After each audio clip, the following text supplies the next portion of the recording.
हाय friends, मैं हूं Manav. Welcome to movie shoovie. Welcome to movie shoovie बोलना चाहिए, जय सिया राम बोलना चाहिए, जय हनुमान बोलना चाहिए। क्योंकि जिस तरीके का बैकग्राउंड म्यूजिक बजता है ना, द लेजेंड ऑफ हनुमान में 2 मिनट के लिए आदमी सब कुछ भूल जाता है। मेरे ख्याल से one of the nicest music, जो अंदर की जो भावना होती है ना भगवान की तरफ, वो जगाता है। मैं बहुत प्रसन्न इसीलिए हूँ क्योंकि एक तो मैंने बहुत ही फैसिनेटिंग सा एनिमेशन देखा है। मैं शुरू से ही इसको लेके काफी ज्यादा प्रभावित रहा हूँ सोटू से, क्योंकि सीजन 1 और सीजन 2 तो खैर मुझे बहुत ही अच्छा लगा था। सीजन 3 थोड़ा सा डिप जरूर हुआ था। सीजन 4 के अंदर मेरी मिक्स फीलिंग है, क्योंकि सिर्फ एक तो 2 एपिसोड आए हैं।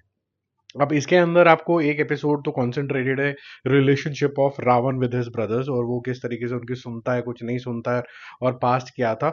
और कुछ जो खेमा है वो चेंज हो जाता है सीजन 4 के एपिसोड नंबर 2 के अंदर, जहां पर आप देखते हैं कि राम जी के शिविर के अंदर कौन कौन लोग हैं, और वो किस तरीके से सुग्रीव और बाकी सारे नल नील वो कैसे उनकी हेल्प कर रहे हैं। नल नील अपने अपने आप में भी कुछ और जबरदस्त करते हैं। अब इसके अंदर ऐसा है कि कुछ ऐसी ऐसी स्टोरियोज के पार्ट आपके पास सामने निकल के आते हैं जो शायद आपने रामायण में नहीं सुने होंगे, या फिर बहुत से लोग जो रामायण का पार्ट बहुत गंभीरता से करते हैं शायद उन्होंने ये सुने होंगे।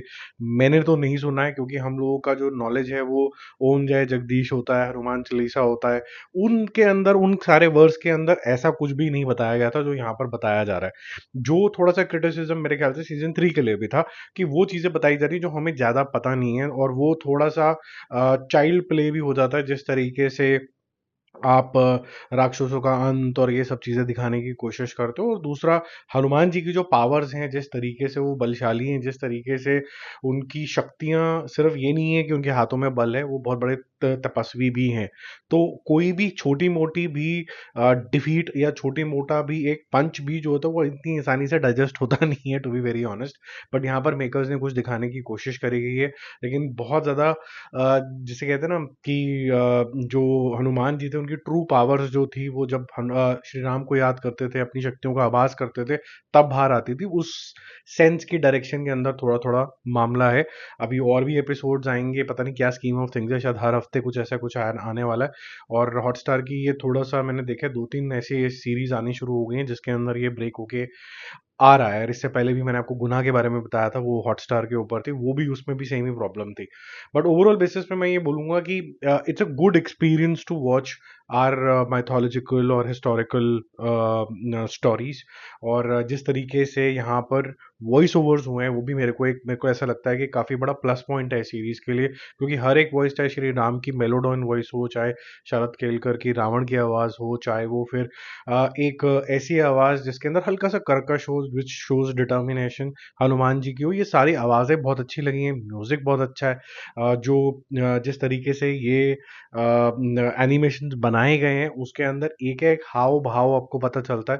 इनफैक्ट मैं कुछ चीजें नोटिस कर रहा था कि जब कभी आप कार्टून बनाते हैं तो जो फोरग्राउंड में, मतलब जो आगे कैरेक्टर्स हैं, वो तो कुछ एक्सप्रेशन दे रहे होते हैं, पीछे वाले का कोई एक्सप्रेशन नहीं होता। यहाँ पर आप जब नोटिस करोगे एनिमेशन, यहाँ के एक्सप्रेशन जो है, दो जने जो बात कर रहे हैं वो तो है ही, और पीछे वाले ऐसा नहीं है कि सिर्फ स्टैंड स्टिल है, उनकी भी कुछ ना कुछ मूवमेंट है, जो कहीं ना कहीं आपको more interested in the scene बनाती है, और वो रियल लाइफ जैसा एक्सपीरियंस देती है, ना कि कार्टून टाइप का एक्सपीरियंस देती है। बाकी जिनको श्रद्धा बहुत ज्यादा है, उनको तो बाय डिफॉल्ट ही अच्छा लगेगा। कुछ लोग तो मेरे जैसे जो हैं वो थोड़े से कंफ्यूज भी हो जाएंगे, क्या ये हुआ भी था कि नहीं हुआ था, वो हुआ था तो कैसी फॉर्म एंड शेप में हुआ था, क्योंकि कुछ ऐसी बातें और ऐसे वर्स और ऐसी घटनाएं भी ये बता रहे जो हमने एक्चुअली में कहीं नहीं सुनी है। ठीक है। और जैसे मैंने बोला, जो बहुत डीप डाइव करके उन्होंने ग्रंथ पढ़े हो, सिर्फ वही वैलिडेट कर सकता है कि ऐसा कुछ हुआ था कि नहीं हुआ था। तो invitation to all those people who have done deeper study on Hanuman ji, जिन्होंने पूरे सारे सारे ग्रंथ पढ़े हुए हैं और उनको ऐसा लगता है, या रामायण के सारे वर्स पढ़े हुए हैं, उनको लगता है कि ये सब चीजें हुई थी, तो जरा कमेंट करके बता देना फटाफट से, और सब्सक्राइब करे बिना तो बिल्कुल मत जाना। जय श्री राम, जय हनुमान, बाय बाय।